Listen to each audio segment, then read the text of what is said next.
name is Robin Carr, and I am the owner and artist of VisionroomDesign.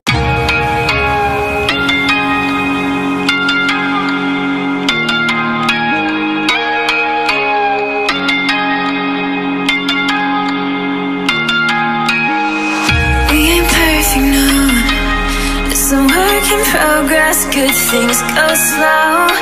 I'm no saint. So the main question that I get from a lot of people who want to step into the art world, their main concern is how do I even get into shows? How do I get my work in front of other people? And it's just like one foot at a time. Like once you get that first opportunity, once you step into that door, it's like one after the other, and for me, it has never been what's the word I'm looking for? It's never been like, there hasn't been a month where it hasn't been an opportunity or a show that I can showcase my work at. I tell artists, look for the opportunity to be a vendor, because most of the times it'll have the opportunity for you to showcase your artwork or whatever talent that you have. I would definitely say just don't be afraid to fail. Try no matter how much it costs. Like money shouldn't be an issue, or money should never be a barrier between you and doing what you love and following your purpose and your passion. So how I got started in art. So I graduated from college and I felt lost. I really didn't know what I was good at or what I liked to do. And so I decided to create a creative space that will help me figure out what my passion is and what I was good at.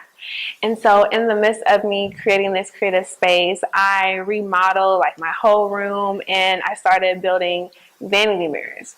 And that didn't really work out that well, and I still felt that I didn't have a sense of purpose in creating vanity mirrors, but that failed business idea is what sprung me into doing art and creating. I realized that I'm good at creating. Like everything that I envisioned my room to be is exactly how it came out. And so that's where the name VisionroomDesign came from. When I thought of the name, I did not start painting it. And I think that for what really sparked that passion and purpose for painting is I really had to get right with myself, right with God, spiritually, mentally, emotionally, and the painting didn't start until that happened, until I figured out who I was, what I was good at, what my purpose was. And through painting, I feel that I'm able to emulate just creation and nature. And when you look at my art, you see the ocean, you see the galaxy, and when people see my work and they say that, like that's exactly what I was going for. For me, connecting my spirituality to my art is what drives my business. It's what drives my purpose. And when I meet someone at a show and they ask me what inspired me to do this piece of work, I can introduce them to, I guess, and I don't mean to make it too churchy or too preachy, but when you think of like a paint, like I painted something that looked like the sunset. And to me, it's like, that's what God created. God created the sunset.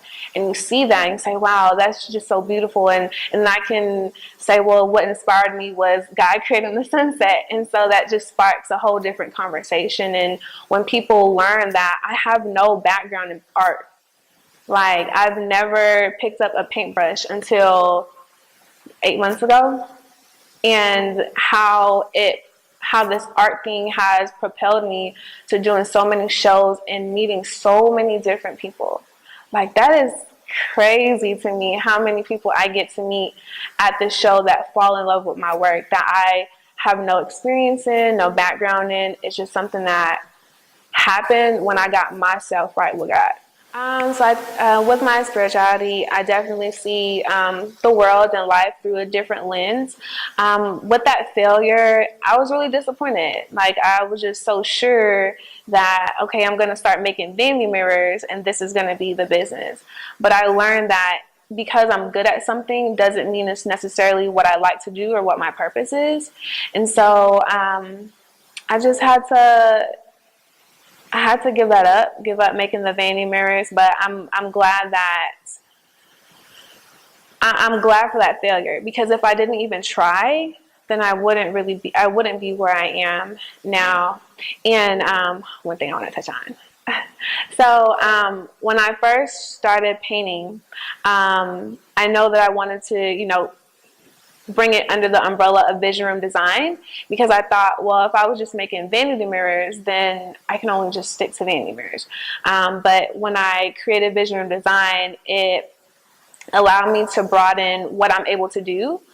So I can paint, but I can, build stuff at the same time. And so when I started the painting, maybe like a month after I started painting, and I was so inspired by the other artists that I said that my goal is to be at a showcase next year. And it's so crazy that I ended up being an artist in that show that same December. And one of the challenges that I faced in doing this art show, that's my very first art show. I've never painted before. I don't know if people's gonna like my work.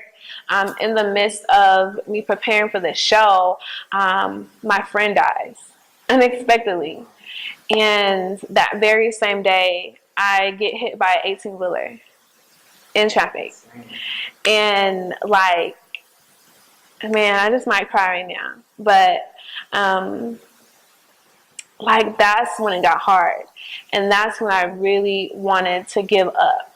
I felt like, what was I doing this for? I'm sorry.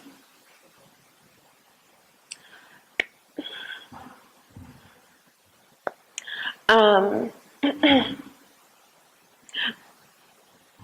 didn't understand that this great thing is happening, that I'm able to push my artwork and just make God's name great through it all. But this happens to me, and my friend dies just out of the blue.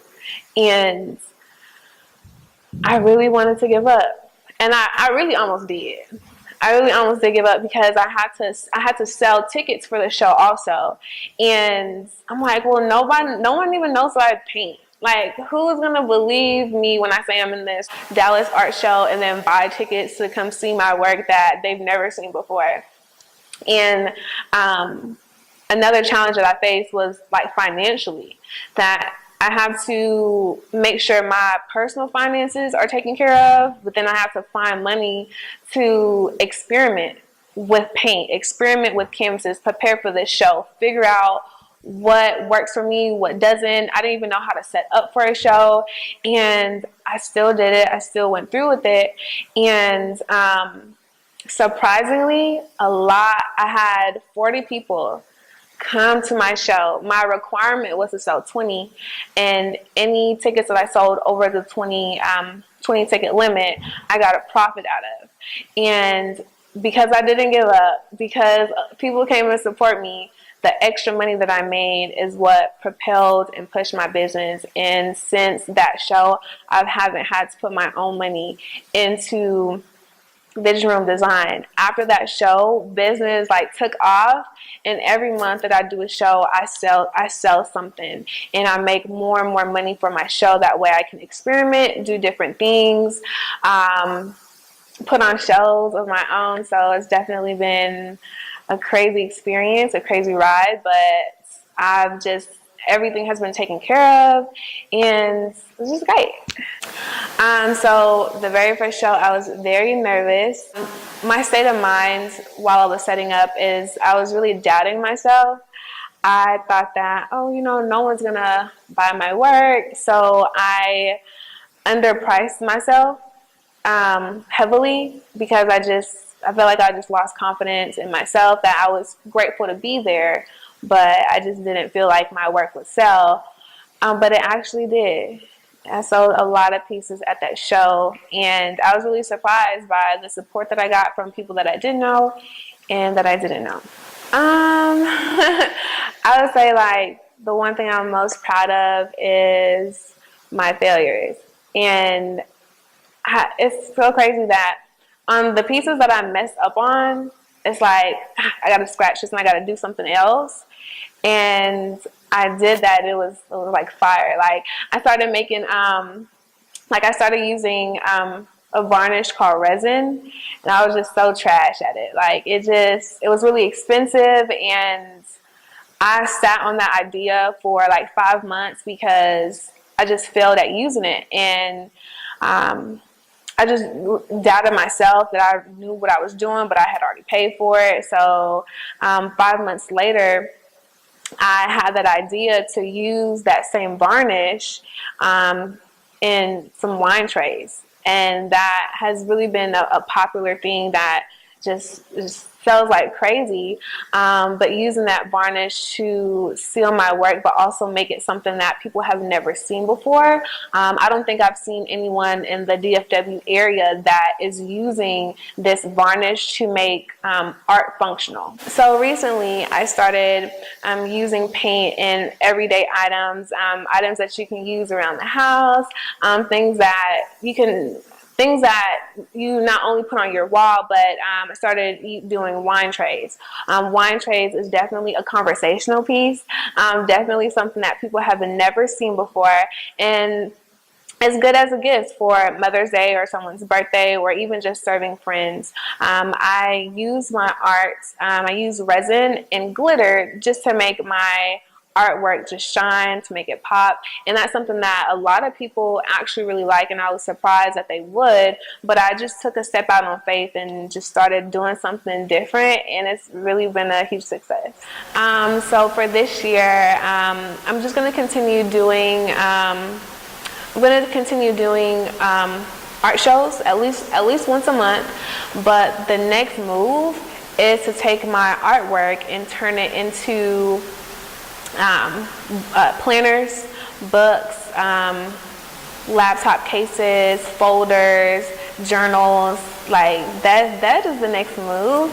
After that, so I'm trying to execute that by the end of this year, January 2020. The next move from there is to get into someone's gallery, get into someone's real estate. I'm really trying to break into the real estate market. Also, I'm wanting to lease my paintings for stage homes. And then I'm also wanting to be in doctors' offices, lawyers' offices, that type of market. And then after that, I definitely want to experiment with furniture. So I'm really good with building stuff. So if I can build stuff and then add an element of art to that, that would just be like my dream job. And then after that, I want to have my own art studio. I have the whole idea. I'm not going to tell y'all what the idea is. I'm going to keep it up here until it's time to execute. But the plan is to have my own art studio, to have a creative space, not only for myself, but for maybe that photographer that has a camera but doesn't have a studio. Or to have that space for kids to learn the different types of art on the weekends, or just a space for creative people. So that's the move. I have it ready. But other than that, I definitely just want to get people to realize that as humans, what makes us different than any other species is that we have the ability to create. Everyone has the ability to create. I don't care what it is. If you create content or if you create clothes, like, we can all create something. So definitely just fostering that environment for people to figure out how to do that. And so the main way that I market my artwork is through my social media page. I also do a lot of shows. So people see my show, they snap it, they Instagram it, they share it to their friends. So I also get a lot of word of mouth or business through word of mouth as well. Sometimes I do custom pieces, but I primarily just sell at shows. I do have a website, but that's definitely just for people to get to know me more, just offline. People people to get to know what my business is about, what my purpose is, what my vision is, and then they can also see a gallery of all the pieces that I've done year to date. So you can find me at Instagram, VisionroomDesign. And you can also go to my website, VisionroomDesign.com. I fall and you pick me up again. Got your habits, got them too.